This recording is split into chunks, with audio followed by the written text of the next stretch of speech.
Alright, so ito ang ating mga local for ano na to, wing banding na pang local. Ito mga sisiw. So kinuha ko dun sa flying pin kagabi.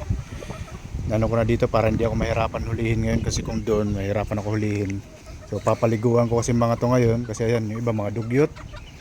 Tapos yung mga pangit yung buntot, yung tubo, bubunutin natin para sa mag 3 to 6 months na sila magandang tubo.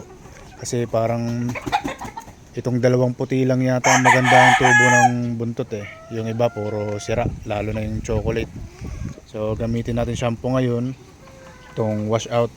So kung ano lang naman available sa tindahan, yun ang ginagamit ko. Minsan mite free, minsan wash out. Ito lang naman palaging madalas available sa mga agribit eh, wash out tsaka mite free. So ayan, tapang nitong so tapos nilagyan ko na rin ng buhangin. Bumili akong buhangin para hindi na siksik yung ipot, lalo pag basa pang ipot nasiksik sa lupa, bumabaho. So ayan, mas maganda yung buhangin, at least nasa ibabaw lang yung ipot, madaling matuyo, madaling malinis. So ayan, sige, papaligaw muna natin to. Bali 6 ito na pang local natin na mga lalaki. Yung dalawang babae nandito. Ayan. So ito, dalawang kanawayon, isang white choco, at 3 silver bullet. Yan yung papawing band natin ng local. Sa national medyo madami-dami tayo. Ito yung local lang. December 18 born ito, December 18. Sige, paliguan muna natin.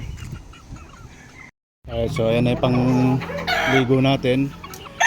Ito inuna natin. Ito yung RRZN na white choco. Ayan, ito yung buntot to.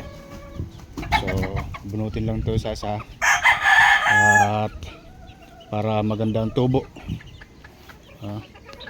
Ayan. Para pagdating ng time na na siya, 6 to 7 months, maganda na ang kanyang buntot.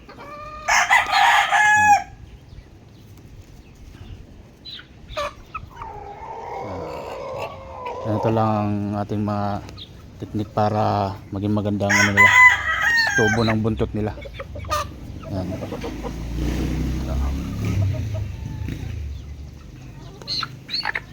Yan.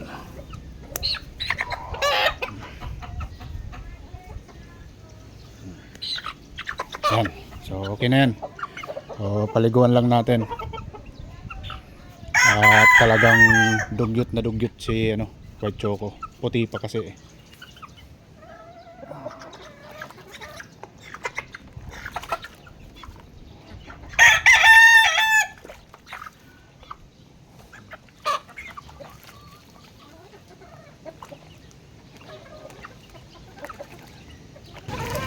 2 months 2 months up, pwede na ang paliguan.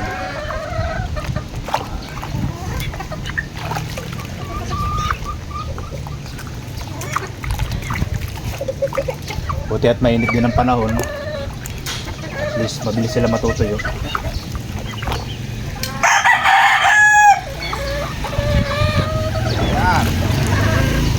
Right, so ganun lang yun.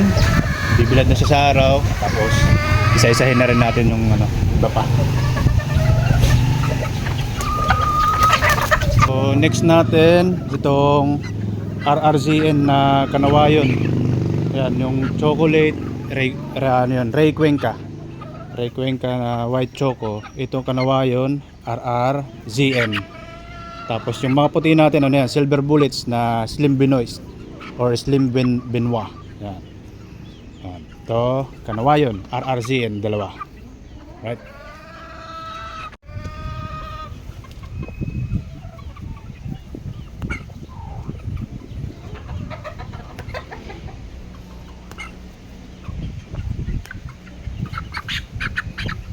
Last one.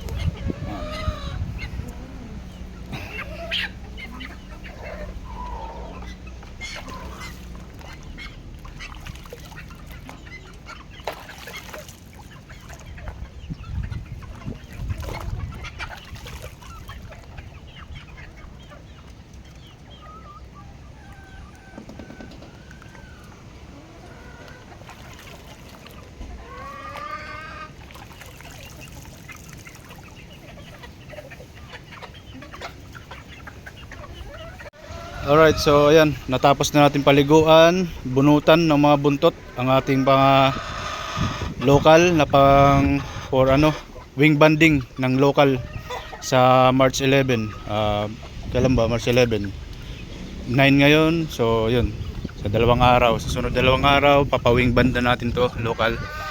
Binunutan ko na lahat ng kasi pangit din rin naman yung ibang natubo sa mga puti. So binunutan ko na. Nahuli ko na rin yung dalawang babae, kaya isinabay ko na, pinaliguan. Buti at maaraw, di sila lalamigin. At idadamay ko na rin tong si Bansot. At kababalik lang dun sa akin, papaliguan ko na rin para hindi sayang yung sabon. Alright, sige. So next video na lang ulit tayo. Okay na to for local wing banding.